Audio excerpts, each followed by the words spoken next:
रहता है डिनायल कि नहीं है नहीं। हमारा बच्चा। तो ऐसा ये समझना गलत है। किसी का भी बच्चा इसमें हो सकता है। आजकल अगर आप देखें तो गम्स आए हैं, पैचेस आए हैं, लेकिन उनको भी छोड़ना है बाद में। और बुप्रोपियन करके एक ड्रग है, ऐसे और भी बड़े ड्रग्स हैं हमारे पास जो कि हम यूज़ कर सकते हैं, लेकिन प्रोफेशनल हेल्प ले सकते हैं। हमारा साइकेट्री हॉस्पिटल है, यहाँ पे हमारा एडिक्शन ट्रीटमेंट फैसिलिटी एक सेंटर चल रहा है जिसमें गवर्नमेंट ऑफ इंडिया की तरफ से हमें दवाइयाँ आ जाती हैं, काउंसलर्स हमारे पास हैं, पूरा स्टाफ है पूरा।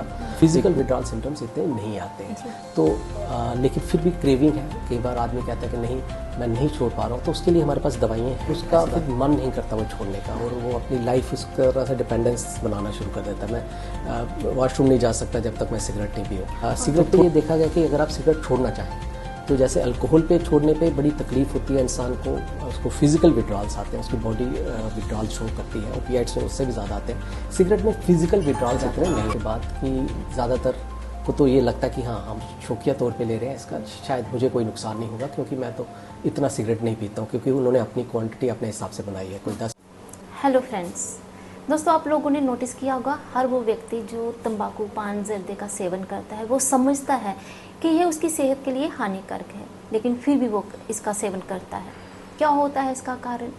क्या ये इसकी लत लग जाती है? अगर इसकी आदत लग जाती है तो क्या मेडिकली इसे छुड़ाया जा सकता है? इस पर आज हम जानकारी हासिल करेंगे डॉक्टर राकेश बरनाल जी से, जो कि कंसल्टेंट हैं psychiatry hospital government medical college Jammu में। सर आपका हमारे प्रोग्राम में स्वागत है। सर तंबाकू पान जर्दे का सेवन किसी भी फॉर्म में किया जाए तो क्या ये नुकसानदायक होता है? जी, किसी भी तरह से अगर आप तंबाकू का इस्तेमाल करते हैं, किसी भी तरह से, चाहे आप उसको स्मोक करते हैं, चाहे उसको खैनी की तरह अपने मुंह में रख लेते हैं, या किसी भी तरह से आप इसको इस्तेमाल करते हैं, तो इसका नुकसान होता है आपके शरीर को। पैकेट पे बहुत बड़ी बड़ी सी चेतावनी लिखी होती है, इट्स इंजर टू हेल्थ। क्या कारण होता है फिर भी लोग इसका सेवन करते जी हैं? देखिए, ये हमारी गवर्नमेंट की तरफ से एक रेगुलेशन है कि हर सिगरेट का जो भी पैक होगा उस पर ये चेतावनी लिखी जाएगी एक, और उसके साथ ही और भी रूल्स हैं, जैसे कि बच्चों को वो नहीं दे सकता है। सिगरेट का पैकेट दिया जाएगा, एक खाली सिगरेट नहीं दिया जाता है। और किसी जगह पे जहाँ पे नहीं दिया जा सकता है ऐसी जगहें भी हैं। तो गवर्नमेंट ने रेगुलेशंस रखी हैं, और जैसे आपने कहा कि फिर इतने होने पे भी क्यों लोग सिगरेट लेते हैं, तो सिगरेट इसलिए लिया जाता है उनके बाद कि ज़्यादातर को तो ये लगता है कि हाँ हम शौकिया तौर पे ले रहे हैं, इसका शायद मुझे कोई नुकसान नहीं होगा क्योंकि मैं तो इतना सिगरेट नहीं पीता हूँ, क्योंकि उन्होंने अपनी क्वांटिटी अपने हिसाब से बनाई है। कोई 10 पीता है, वो कहता नहीं मैं 10 ही पीता हूँ, तो मुझे क्या होना, मैं तो कभी कभी पीता हूँ या कोई भी। और दूसरा है कि सिगरेट का अगर हम देखें तो जब हम कोई भी नशा करते हैं तो उस पर हमारी बॉडी डिपेंडेंट हो जाती है। जैसे ओपियाइड हो गया, अल्कोहल हो गया, कोई भी नशा, हमारी बॉडी एक टाइम आता है जब हमारी बॉडी उस पर डिपेंडेंट हो जाती है। तो सिगरेट में भी ऐसा डिपेंडेंस हो जाती है। लेकिन सिगरेट पे ये देखा गया कि अगर आप सिगरेट छोड़ना चाहें तो जैसे अल्कोहल पे छोड़ने पे बड़ी तकलीफ होती है इंसान को, उसको फिजिकल विड्रॉल्स आते हैं, उसकी बॉडी विड्रॉल शो करती है। ओपियाइड्स में उससे भी ज़्यादा आते हैं। सिगरेट में फिजिकल विड्रॉल्स इतने नहीं होते हैं, फिजिकल विड्रॉल्स कम है, लेकिन उसमें हमें जो देखा है क्रेविंग पार्ट बहुत ज़्यादा है, जो साइकोलॉजिकल डिपेंडेंस है वो बहुत ज़्यादा, तो आदमी छोड़ नहीं कहने पाता। का मतलब है कि मौज मस्ती से शौकिया तौर पर किया गया जो एक एक्सपेरिमेंट होता है, क्योंकि छोटी उम्र से ही नशे की जो लत है वो लग जाती है और छोटे लेवल से ही लगती है। तो सर मतलब उसका आदत सी बन जाती है उसकी बच्चों को, जो फिर आपने कहा कि क्रेविंग होना शुरू हो जाती है, और उसका फिर मन नहीं करता वो छोड़ने का, और वो अपनी लाइफ उस तरह से डिपेंडेंस बनाना शुरू कर देता है। मैं वॉशरूम नहीं जा सकता जब तक मैं सिगरेट नहीं पीऊँ। तो थोड़ी देर अगर आप सिगरेट पीते हैं आपका माइंड उस तरफ जाता है, निकोटीन है, और थोड़ा सा मसल ये आपका ब्रेन रिलैक्स आपको फील होता है, तो आप थोड़ी सी जब आपको स्ट्रेस होती है आप सिगरेट ज़्यादा पीने लग जाते हैं, तो आप सोचते हैं कि मैं थोड़ा रिलीफ हो रहा है। लेकिन ये है कि ये कोई भी स्ट्रेस अगर आप नशे से रिलीव करेंगे कभी भी उसको, तो वो आपको और परेशान करेगी, आपको नशा और बढ़ाना पड़ेगा और आप उसमें फंसते जाएंगे। फिजिकली डिपेंडेंट जो है वो बन जाती है। सर कहा जाता है कई बार व्यक्ति सिगरेट को छोड़ना चाहता है, तंबाकू जो पान जर्दा खाते हैं छोड़ना चाहते हैं, लेकिन वो छूट नहीं पाती है। अगर ये आदत है तो क्या इसको तंबाकू को मेडिकली ट्रीट करके छुड़ाया जा सकता है? जी देखिए, जैसे मैंने आपको पहले कहा कि हमें जो निकोटीन या स्मोकिंग या टबैको के लिए अगर हमें फिजिकल विड्रॉल सिम्टम्स इतने नहीं आते हैं तो लेकिन फिर भी क्रेविंग है। कई बार आदमी कहता है कि नहीं मैं नहीं छोड़ पा रहा हूँ, तो उसके लिए हमारे पास दवाइयाँ हैं, ऐसी बात कि दवाइयाँ नहीं, दवाइयाँ हैं, लेकिन उन दवाइयों को यूज़ करने के लिए काउंसलिंग थोड़ी चाहिए, उसको समझाना हमें ज़रूरी है, उसको समझना कि मैं क्यों छोड़ना चाहता हूँ और अगर मैं छोड़ूंगा तो मुझे क्या फ़ायदा होगा, वो समझना और उसको ऑप्शन देना। एज ए डॉक्टर मेरा काम है उसको बताना कि मैं आपको साइकोलॉजिकल ये ट्रीटमेंट दे दूँगा, आपको फ़ायदा होगा, आप अगर आप चाहते हो कि मैं आपको मेडिकेशन दूँ तो ये मेडिकेशंस है, ये 3-4 मेडिकेशंस है, आप बताइए आपको कौन सी ठीक लगेगी, तो वो एक काम है एज ए डॉक्टर मेरा। लेकिन मेडिकेशंस हैं जो कि बड़ी ज़्यादा हेल्प करती हैं इसको छोड़ने में, और बड़ा देखा गया कि लोग उनकी हेल्प से निकोटीन के ही आजकल अगर आप देखें तो गम्स आए हैं, पैचेस आए हैं, लेकिन उनको भी छोड़ना है बाद में। और बुप्रोपियन करके एक ड्रग है, ऐसे और भी बड़े ड्रग्स हैं हमारे पास जो कि हम यूज़ कर सकते हैं। लेकिन सबसे इम्पॉर्टेंट कोई भी नशा छोड़ने के लिए मोटिवेशन है, विल पावर चाहिए। फर्स्ट आपको मोटिवेशन चाहिए कि मैं छोड़ूंगा इसको, और जब उसके बाद अगर वो खुद छोड़ सकें, क्योंकि फिजिकल विड्रॉल तो बड़े ज़्यादा नहीं है, साइकोलॉजिकल ही है, क्रेविंग ही है, तो अगर कई बार इतने देखते हैं बड़े लोग खुद छोड़ देते हैं कि आज मेरा ये बच्चे का बर्थडे है, आज के दिन से मैं सिगरेट नहीं पीऊँगा, और वो इतना मोटिवेटेड होते हैं कि नहीं पीते हैं।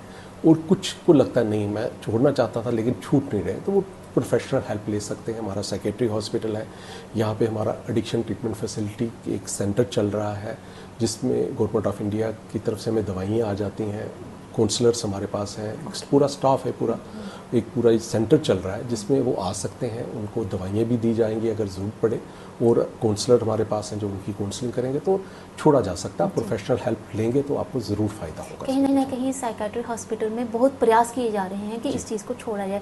सर, सिगरेट की अगर बात की जाए तो एक सबसे ज़्यादा एडिक्टेबल सब्सटेंस है, और इसकी स्वीकारता जो है वो भी देखी जाती है, क्योंकि घर में पब्लिक प्लेस पर जैसे लिया जा सकता है, कोई इसको विरोध नहीं कर पाता।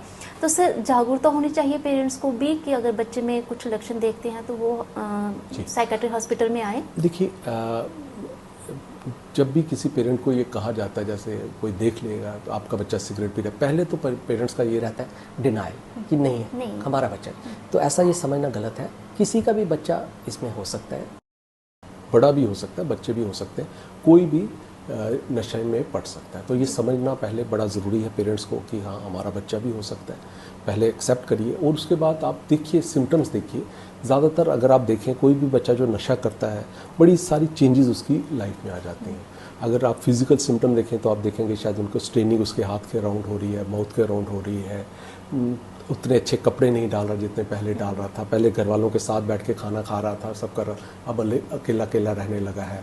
उसके दोस्त बदल गए हैं, पहले उसके दोस्त दूसरे थे, अच्छे थे, अब वो दूसरे लड़कों के साथ या लड़कियों के साथ रह रही हैं, सोसाइटी में अच्छा नहीं है, थोड़े से लीगल प्रॉब्लम्स आने लगे हैं, कल किसी और स्कूल से शिकायतें आने लगी हैं, स्कूल मिस कर रहा है, स्कूल की ग्रेडिंग कम हो गई है। तो ये सब चीज़ें हैं, एक पेरेंट को सचेत कर देना चाहिए कि कोई प्रॉब्लम है, ज़रूरी नहीं नशा हो, लेकिन फिर भी पेरेंट्स को सचेत कर जाना चाहिए। और उसके बाद अगर उन्हें लगे तो वो एक साइकेट्रिक हेल्प ले सकते हैं, प्रोफेशनल हेल्प ले सकते हैं।